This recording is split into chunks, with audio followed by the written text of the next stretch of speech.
ఈ మార్పు జరిగే సమయంలోని పిఎస్ఎస్ఎంలోనే కాకుండా అన్ని రంగాలలో కూడా మహిళలందరూ కూడా ముందంజ వేయటానికి ఒక కారణం అవుతుందనమాట.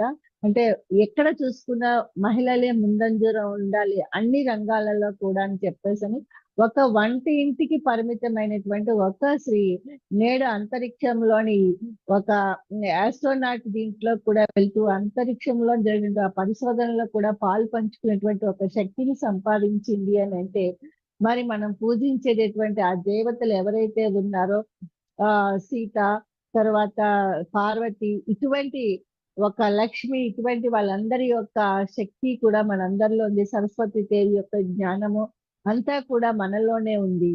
అటువంటి శక్తిని మనం మేల్కొల్పుకోవడానికి మనలో ఉన్నటువంటి ఆ జ్ఞానాన్ని మనం తెలుసుకోవటానికి అన్నట్టుగానే ఈ శ్వాస మీద ధ్యాస అనే ధ్యానము మనకు ఉపయోగపడుతుంది.